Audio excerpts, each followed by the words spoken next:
Welcome back to DemButlers. I am Cass, and this is... I'm Dub. Hope you all are having a wonderful day out there, Butler Brigade. The Brigade. Okay. So we had a question today before I go into what today's topic is, and it was a gentleman that commented on one of our posts that said, yeah, I hope you like it, but you might not like it when the honeymoon is over. And it got me thinking, because he was talking about the fact of Panama, that for whatever reason, his 6 years into his journey, he's just not caring for it anymore. And that's a personal thing. We got to thinking, the honeymoon, we feel, now we know from just a February time to now that there's a getting used to phase. But the one thing that we didn't do when we were in Panama was go do touristy things. That's right. And we wanted to establish a home. Even the first time that we were there in February 2024, we wanted to go visit the hospitals, the grocery stores, be with the locals to see, is this a place that we're going to like? Yeah. The only place time we wanted to live. Yeah. Exactly. We did one pretty much touristy thing, and that was the Panama Canal. And we basically did that because under the discretion of one of our drivers with Uber, he basically informed us that, no, you don't have to get up at 5 a.m. to go like do the Panama Canal. You gotta get up at 5. We kept thinking, get up at 5 a.m. We're like, we're not getting up at 5 a.m. to go watch no darn ships. So we weren't gonna do it. We weren't gonna do it. He's like, who told? No, you can go throughout the day. But the next time that I guess the gate opens or whatever was about 1 o'clock, 2 o'clock. And he said that was a better time to be out there. Yeah. And we did. Yeah. So we did do the Panama Canal February 2024. Probably never go back again. We did it. We've already checked marked it. Because in my opinion, it's one of them, hey, once you did it. That was it. We lived it.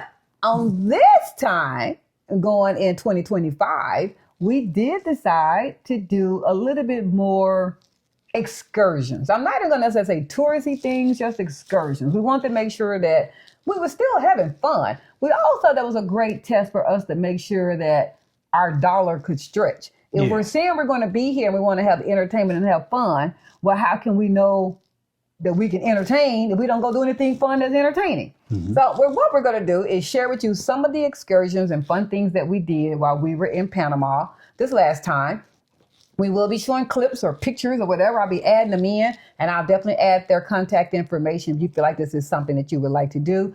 Most of them were booked on TripAdvisor or Viator, and if they weren't, I will provide you with their personal website as to how I did reach them. He's over here shaking his head because he's like, that wasn't my thing. Yeah. He didn't do any of the booking. None of it. He did the attending. Yep. And that's all he knows. So one of our favorite things, and this is not in no order as to how we did them. These are just the ways that they came to my mind.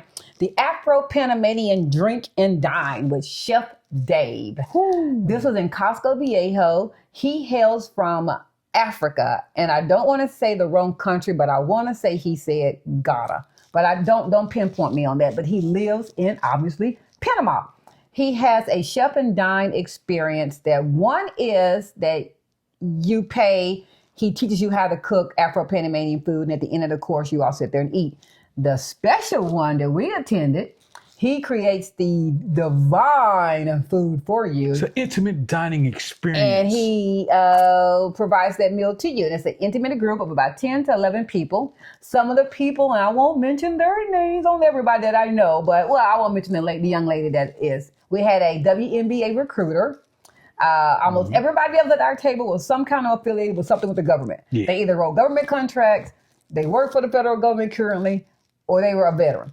And it was really odd. It was the strangest assortment. And they all kind of hail from BWI. And if you're not from the States, that's like the Virginia's area in Baltimore, Maryland. Yeah. And then us. It was a weird group of people. So hi, Patrice. Hi, Brandon. Hi, everybody. Hope y'all are doing good. We got our place. Yeah. So that particular meal is buffet style, but it was everything. You're going to see everything across it. Chef Dave is a little cutie patootie. Yeah, fellas, y'all going to have to watch out. If you take your lady or your significant other there, hey, dude is a... He's a cutie patootie. He's very sweet. He's also a mixologist. So not only was he feeding us divine food, he a triple threat. He had the drinks flowing. So the whole event from beginning to end, I think we got it about 11 o'clock at night, y'all. It started at it was late night. 7. Man. Yeah. This was like an experience. Yeah. It was really fun. That definitely recommend that. Another thing that we did was the Panama Geisha coffee and chocolate tasting, and that was with Aura, A-U-R-A. if you are a coffee drinker, this is so for you. Panama is known for its coffees and its chocolate. And the coffee hails from Bocas del Toro. Well, it is a whole learning experience that they teach you on this Costco Viejo trip, how they go up to the mountains, the time period that the beans have to process. I mean, this is the harvesting. It's very knowledgeable. This coffee is so unique that it is on like the stock exchange. Yeah, it has it's on the stock market. Their stock market. It's like 20. The day that we went, it was like $20,000 for a kilo of this coffee. But they had coffee in there they had 6-figure coffee in there. Just put it that way. Yeah, that's crazy. And you're able to taste the coffee. They brew the coffee. There's a special way that they brew it, and they save it in champagne glasses, if I may say that myself. Cedric is not a coffee person. He's a tea person. He's a cold, sweet tea, Southern tea person. That's right. Listen. So outside of him watching me, he was just there, but it was a good experience.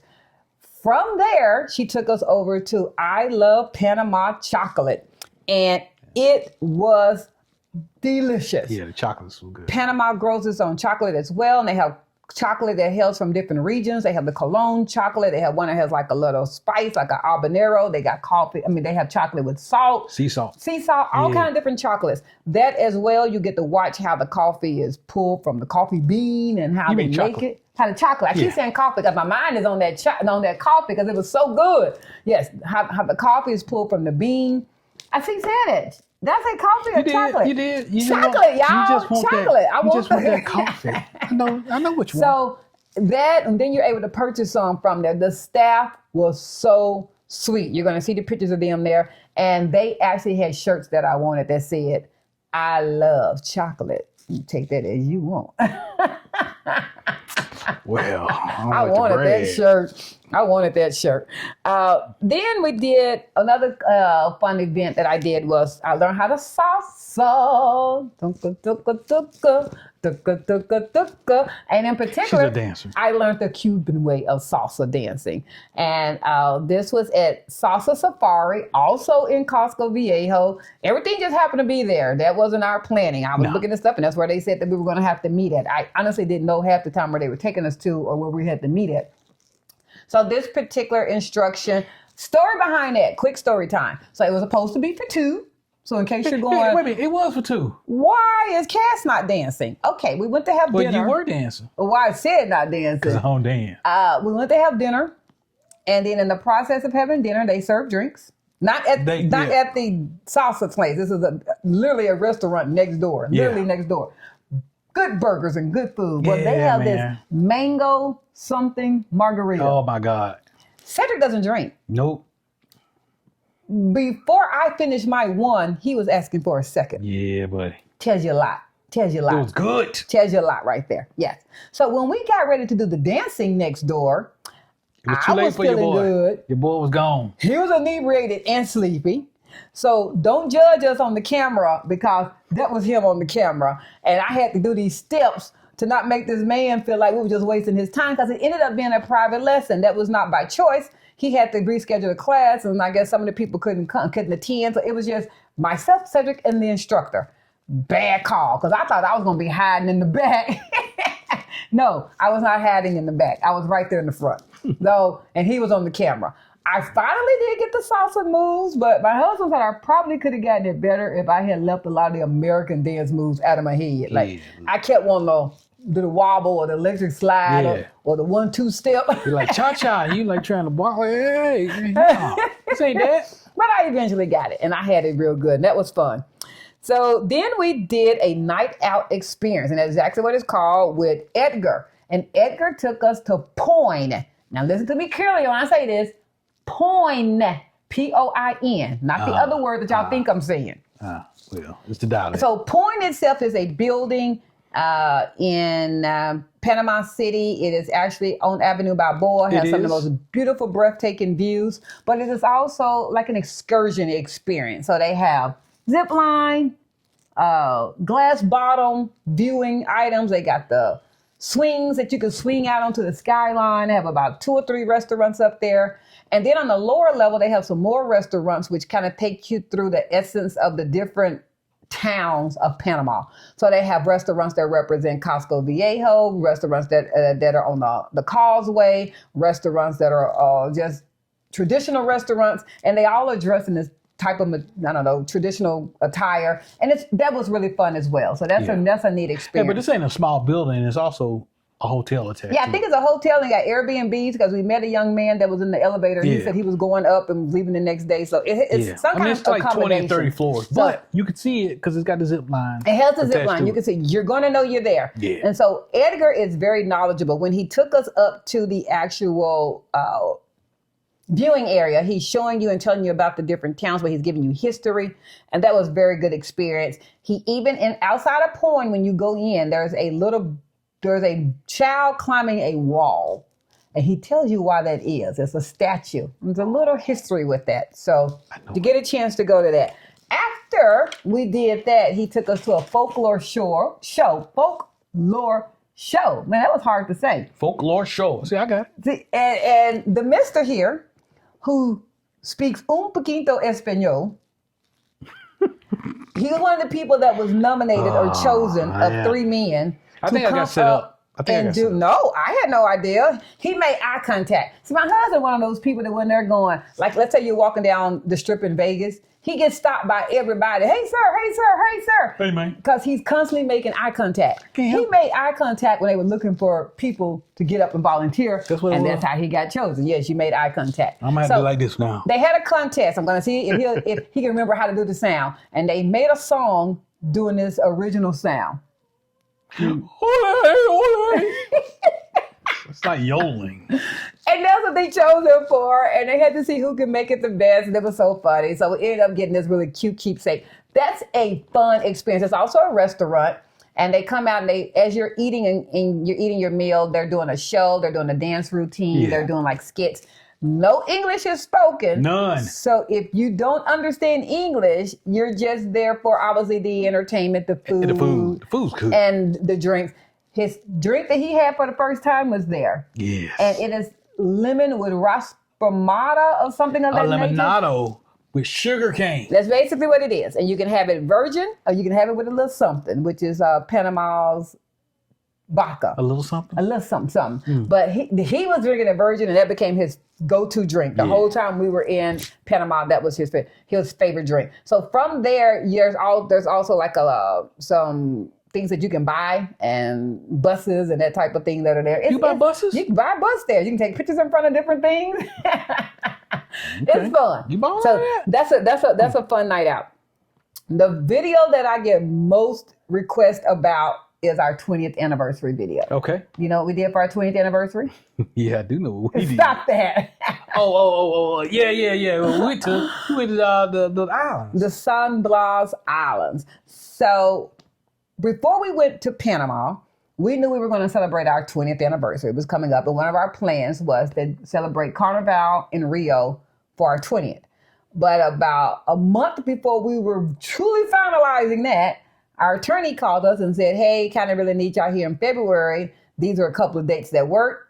One happened to still have us there for our anniversary. So I'm like, okay, well, we got to cancel Carnival. They're obviously not going anywhere in Rio. At least I don't think Rio's going anywhere. Nah, and we'll go another time. Yeah. But we still want to celebrate our anniversary. Of course. So if you're not familiar with Panama and you're still learning, Panama City does not really have an approachable beach. You know, they have rock beach. I guess that's what I'm trying to say. They ain't got no beach. It's a seawall. They're just close to the water. So in order for you to get into the water, you really see the seawall, or you can take it by boat.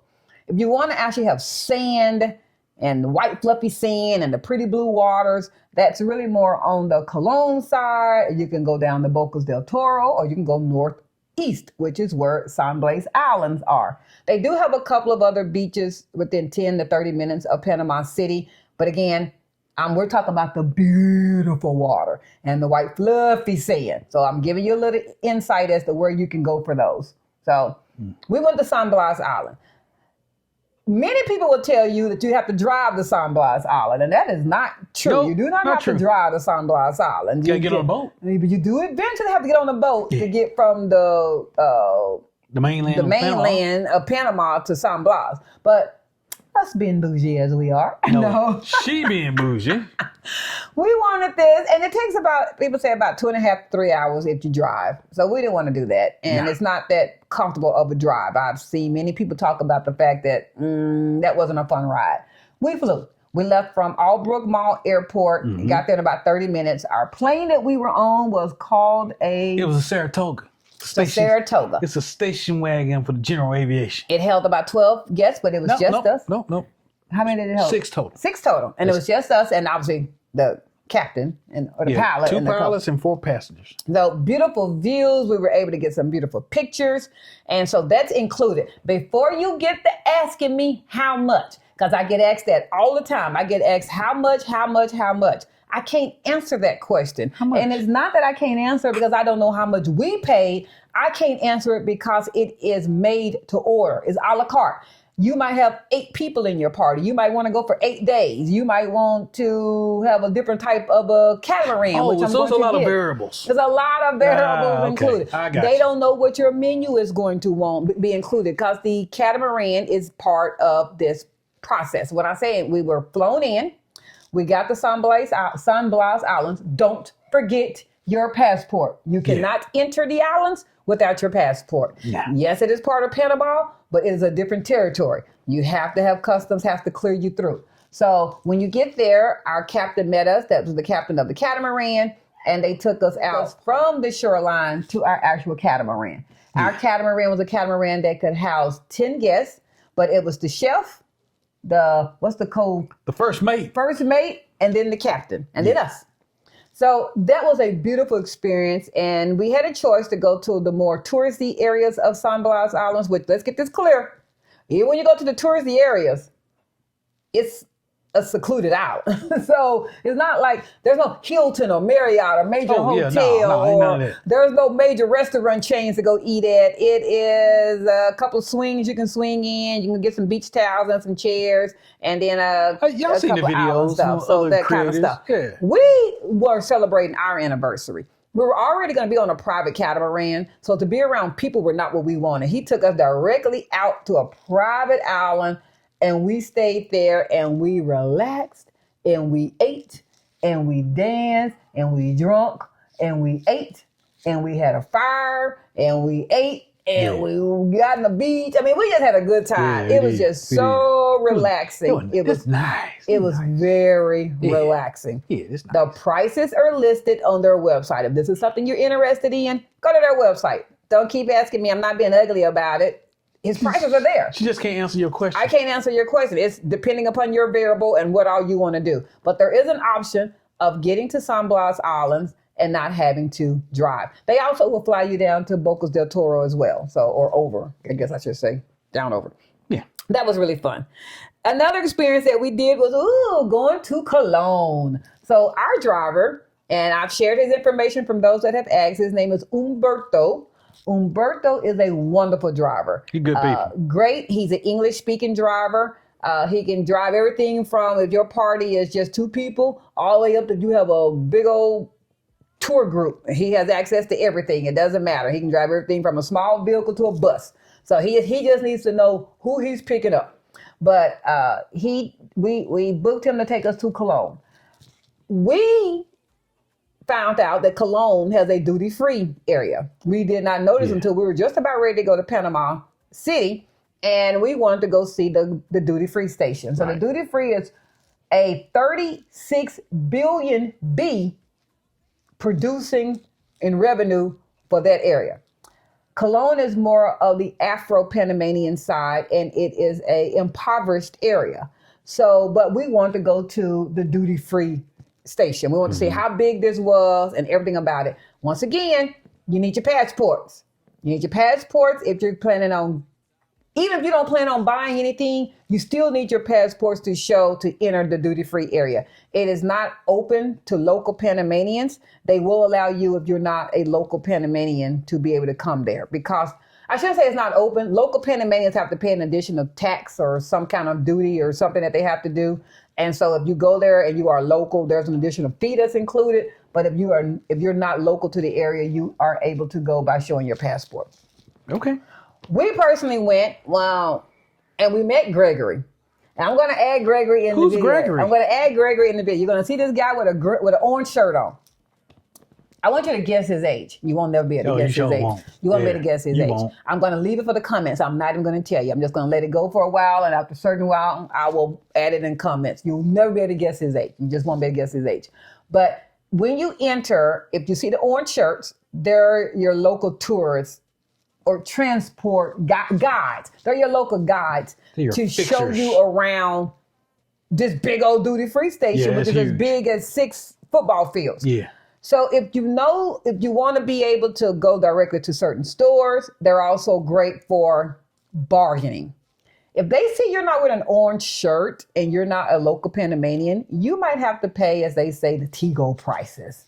That orange shirt helps you in communication. They know they're not going to take advantage. Not, I mean, in a negative way. They're not taking advantage. It's just that if they might tell you something is one price just because they see you don't have nobody there. But if they see that orange shirt with you, he is going to speak up. That's what I'm trying to say. All prices are negotiable. Yeah. Gregory's going to sit there and go, man, they ain't giving that to no, they ain't doing that. They ain't doing that. We'll go to 3,000 more stores. That's what I mean. He'll do that. He's also great for assisting you with navigation, getting parking spaces, and they basically work on a tip. They will tell you how much they're needing, and you either pay that or you don't. If you don't feel like there's something you want to pay, then don't do it. Yeah.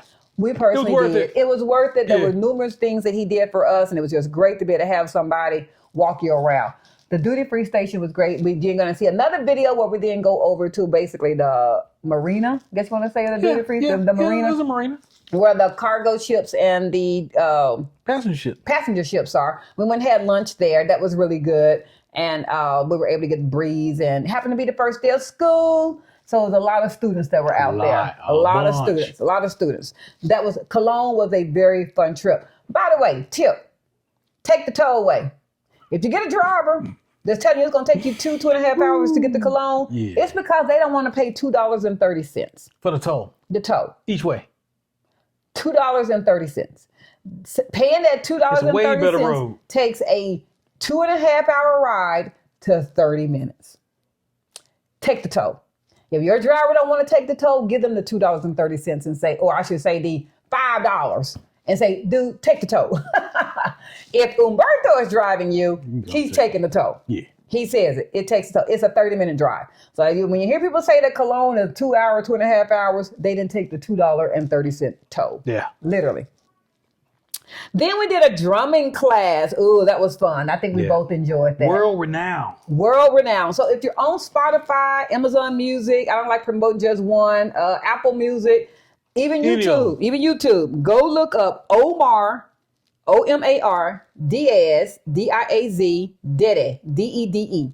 He was our drumming instructor. Yeah, man. Him and his wife, Christina, God, that was fun. Taught us the history of the Panamanian drum, but also 2 different drums we were able to drum on. One like that you hold and other between your legs. And then the 3 different, basically how music is derived from these 3 different types of genres. Yeah. It's a good thing. Yeah. So I myself don't have a musical incline in my body at all. I'm the queen of karaoke, if I may say so. Don't make me bust out my favorite song. Yeah, please don't. Because I can put a damper on some Tyrone by Erykah Badu or Purple Rain by Prince. Those are my go-tos. I know everybody got a go-to song. So in the comments, tell me, what's your go-to song in karaoke? Yeah. Don't do they ain't ready for it. They ain't ready for it. But I can't play a lick of anything. And husband, well, he plays everything. I'm not gonna lie. He played the traditionally taught on the saxophone. Yeah. Alto sax. And but I picked up stuff here and there. And he can read music. Yes. He has 3, 4 bass guitars, 2, 3 guitars. He had piano. He likes music. So this was a fun class. All these other things have kind of been things that I wanted to do, except the anniversary thing. That was both of us. Yeah. But that was fun. Yeah. It was really a fun class. They were both engaging.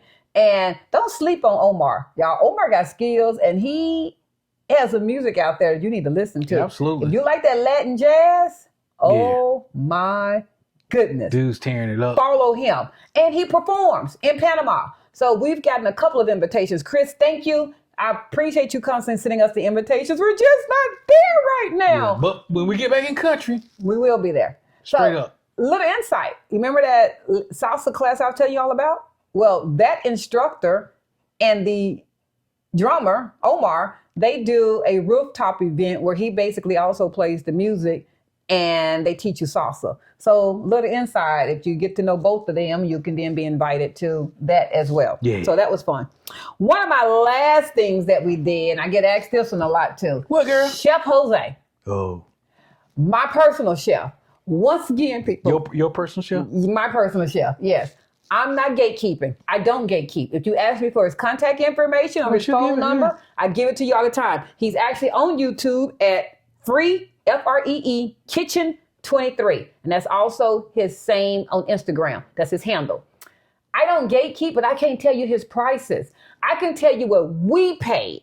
And I can tell you what we pay based upon our palate. Because he doesn't just say, this is what I'm making, eat it or don't eat it. Yeah. No, he wants to hear any allergies. He wants to hear some of your favorite food. He wants to know, do you like this? Do you like that? So your menu might be steak, lobster, and filet mignon or something. I don't know what your menu is going to be. I don't want to be telling you he's going to be, and I'm making this number up, so don't run with it. I don't want to tell you he's going to be $20 a meal, and then you get to talking about you got a $300 meal. That's what I mean by I can't tell you what his prices are. It also depends on whether you're wanting breakfast, whether you're wanting lunch, whether you're wanting dinner. How many is he cooking for? Now I will say this. What? He brings plenty of food. Oh, yeah. Oh, boy. Literally, and I'm not exaggerating, At least for us. his meal for two Oh, can easily be a meal for four. Oh, yeah. Oh, it absolutely. really can in quantity. Because we had leftovers It every is time. enough for you to. We had leftovers every time. meal. Even meal. Even after he scaled it Yes, down. even after he's got, we still had leftovers. So you're not sitting there going, you ain't got no more of that. He brings you plenty of food. But his food is so divine. He is a chef. He doesn't speak English. Yeah. So have Google Translate or another operating system out there that you all can communicate. He's very patient.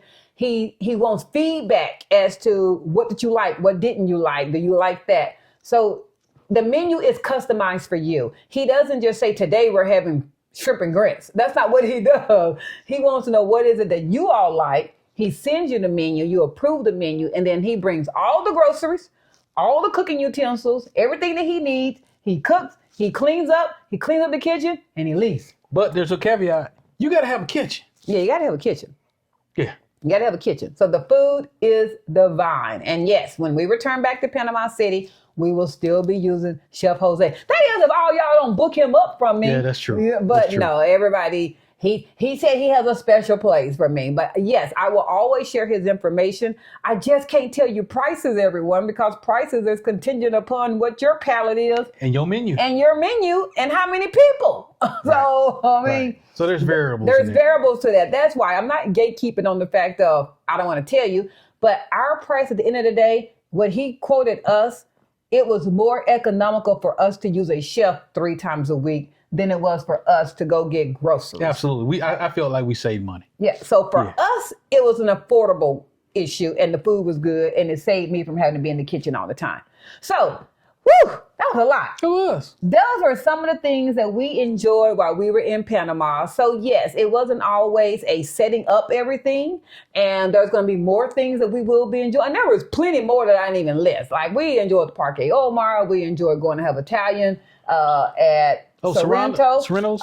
We enjoyed some chicharrones. Oh my God, and that La was delicious. Cocina. That's basically fried pork rinds. Ooh, so there are numerous things I haven't even listed. Oh, we enjoyed the fonda that we went to. Had about 30 or 40 different options of food. That fonda was amazing. Off The fonda. Avenue Argentina. Via Argentina. And it's right by a really good store to shop at for furniture. I just can't think of it right now. But if you go there, you can basically go eat, take the subway, or not take the subway, you can go right up to that shop. Because it's next to the subway. right next to the subway. It's a shopping place. Via Argentina. But yes, that was really good. We even had some fried chicken from La Polerio. Oh, that chicken. Right across the street from Parque Omar. yeah. So there's Ooh, numerous that chicken places joint. that we've gone that, Yeah. I mean, I just The better did a spots highlight. have been the Panamanian spots. Yeah. I just did a quick highlight, but when I say we had a good time, and we will continue to have a good time. Absolutely. And yes, when we return, we will definitely show some places. But if you're looking for real estate, we're never going to show real estate. We'll show you fun things to do. Yeah. We will refer you to plenty of real estate channels. There are people that take their cameras and go all through condos and apartments, and I love them for that. That's not our thing. Because if they didn't do it, there are some places that we wouldn't have seen. That's right. It's just not something we're going to do. But we will refer you to those channels. We will send you to the real estate advisors that can do that for you. I want to say, and I hope that our focus is based on people who are trying to live someplace there. And so we're going to do real people stuff. Yeah. And not saying that finding a place ain't real people stuff, because it's very important. It's just not our niche. It's not our niche. And I don't know.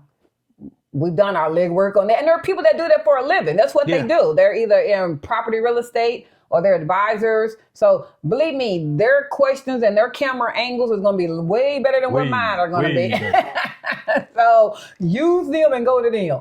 But until next time, we have to get ready for our members only live. Right, it is. I have to get some food in me and get my drink ready. I'm going to get this ninja slushy going. Ooh. And we're going to have a good time. So if you haven't signed up to be a member, it's not too late. Hopefully, if I can get this video out before 8 p.m. Central Time, you can quickly sign up and you can join us in our members only live tonight, 8 p.m. Central Standard Time. It's an hour and 45 minutes from now. Oh, I can get this out by then. So until next time, like, share, follow, comment, subscribe. Until next time, we're out. Peace.